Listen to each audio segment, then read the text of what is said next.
Analyse, avis, questions d'actualité, c'est le podcast du Labo des Jeux.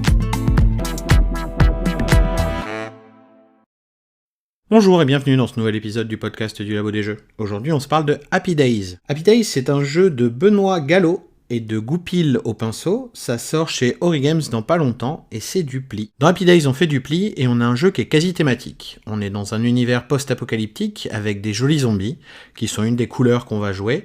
On y ajoute 3 couleurs, chaque couleur représente un style de personnage qu'on peut trouver dans un film de zombies, comme des survivalistes, que j'appelle affectueusement des chasse-poubelles, ou alors le chien, qui est toujours sympa, la cheerleader, ou encore le policier. 3 couleurs en plus des zombies, donc, les cartes vont de 1 à 13 pour les couleurs basiques, les survivants, et vont de 1 à 20 pour les zombies. On mélange tout ça, on en distribue à chacun, histoire de distribuer tout ce qui traîne, et on est parti. Il y a un autre twist sur le jeu, c'est un plateau central, donc en fait quand vous allez jouer, vous pouvez jouer d'un côté, et ce sera la carte la plus faible qui gagnera le pli, ou alors vous pouvez jouer de l'autre côté, et dans ces cas-là, c'est la carte la plus forte qui gagnera le pli. Si on a lancé un pli sur une couleur de survivant, on va appliquer le pouvoir de ce type de survivant. Alors je vous rassure, on n'est pas sur des pouvoirs très violents, on va être sur du chacun passe une carte à son voisin de droite, ou alors les policiers par exemple qui peuvent faire de l'atout s'ils le souhaitent, les chiens qui donnent une carte à un joueur et ainsi de suite, parce que dans chaque pli, la carte du dessus du talon de Dex qui n'a pas été distribuée sera retournée et sera à gagner également. Tous les survivants valent 1 point, sauf les motards qui en valent 2, et les zombies eux font -3, -6 ou -9, ça croque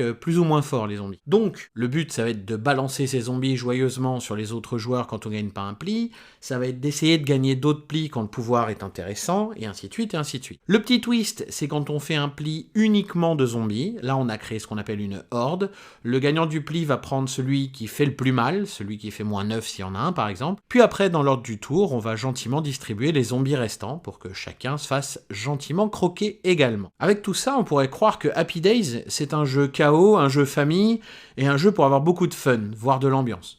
C'est le cas, mais c'est pas tout. Il y a vraiment de la finesse qui se cache derrière ce zombie à moitié bouffé qui se balade à côté de moi. Il y a vraiment une forme de finesse. Il y a quelque chose de très intéressant. C'est-à-dire qu'on va déjà commencer une manche par filer 2 cartes, une carte à chacun de nos voisins de droite et de gauche. Les cartes qu'on récupère également, on en récupère 2, on les place, donc celles qu'on a récupérées, on les place face visible devant nous. Ça fait une main publique. Donc déjà, on connaît 2 cartes dans la main de chaque joueur. C'est intéressant et ça permet d'avoir un petit peu de contrôle. Je dois avouer que sur toutes les parties que j'ai fait, et je peux vous dire qu'on en a fait quelques-unes depuis Cannes, parce qu'on a joué quasiment qu'à ça dans le train du retour, j'y ai rejoué depuis. À chaque fois, les joueurs savent pas trop quoi donner aux autres. Est-ce que je garde des cartes qui pourraient me faire gagner? Est-ce que je file des zombies au risque de me les reprendre dans le nez? On sait pas trop quoi donner, c'est vraiment la preuve que il y a quelque chose d'intéressant et surtout il y a quelque chose à maîtriser dans ce jeu-là. Ça c'est quelque chose qui m'intéresse assez fortement déjà. Ensuite, il y a qu'est-ce que je vais jouer? Est-ce que je fais tout pour me défausser et donc faire ce qu'on appelle du trick avoidance? C'est-à-dire que je ne cherche à gagner aucun pli. Je veux rester avec mes 66 survivants de base, vous commencez avec 66 bonhommes dans votre congrégation. Et est-ce que je cherche à rester avec ces mecs-là? Ou alors est-ce que je vais essayer de gagner un petit pli par-ci par-là? Des fois on n'a pas le choix, on est obligé d'en gagner. Donc est-ce qu'il vaut mieux gagner maintenant et prendre 15 zombies -3, ou essayer de voir plus loin mais peut-être prendre un zombie -9? Il y a pas mal de choix, c'est vraiment très intéressant. Et ça en fait un jeu qui est beaucoup plus fin que ce qui laisse présager. Alors on va pas se mentir non plus, on est quand même sur un gros film de zombies qui tâche, donc le jeu peut avoir une grosse frustration, tout simplement parce que il va y avoir plus de points négatifs que de positifs. Un zombie peut faire -9, donc vous imaginez que vu qu'il y en a 20 dans le paquet, il y a sacrément de population qui va se faire croquer tout au long de la partie. On commence à 66, et soit on joue 4 manches, soit on s'arrête quand un joueur arrive à 0. Donc c'est bien la preuve que tout le monde va quand même descendre en population au fur et à mesure de la partie. Il peut y avoir cette frustration de on ne fait que du point négatif au final. Quand on réussit à faire 1, 2, 3 points positifs, alors là, c'est l'Eldorado. Mais on fait beaucoup de points négatifs au fur et à mesure des manches. C'est un sentiment qui peut être dérangeant pour certains joueurs. Il faut l'accepter, il faut le voir comme quelque chose de thématique. Dans un film de zombies, j'ai jamais vu les mecs finir à plus nombreux à la fin qu'au début. Il y a un autre truc qui me plaît beaucoup. Alors après, ça fait que le jeu est à 18,50 €. Vous avez 2 boîtes en fait. Donc 2 fois 18,50 € pour avoir, on va dire, un jeu plus complet.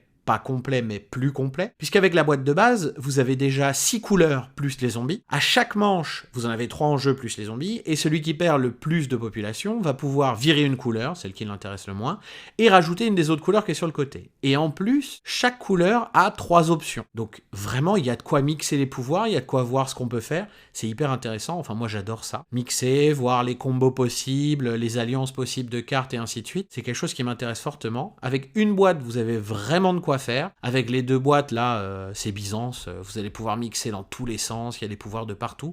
Et du coup, ça fait un jeu aux multiples possibilités et qui a une sacrée durée de vie. Au final, ce Happy Days, moi je l'aime beaucoup, il va rester très longtemps parce que il est fun tout en restant sérieux. Je peux jouer avec des joueurs qui découvrent un petit peu le jeu de pli tout en restant avec des joueurs qui connaissent bien la mécanique, parce que en modifiant tout ça et en modifiant les paquets de cartes qu'on met en jeu et tout, ça crée de nouvelles interactions, de nouveaux intérêts et ainsi de suite de manche en manche. Donc vraiment hyper intéressant. C'est un super jeu, je le trouve très très bien. Bref, moi c'est validé, même plus que validé de mon côté. En tout cas, j'espère que je vous ai donné au moins envie d'y jouer, si ce n'est de passer par la phase achat. C'est tout pour moi, je vais vous laisser là-dessus, je vais vous souhaiter une très bonne journée, en attendant un nouveau podcast du Labo des Jeux. Vous pouvez également nous soutenir grâce à notre Ko-fi, dont on vous met le lien en description. Merci.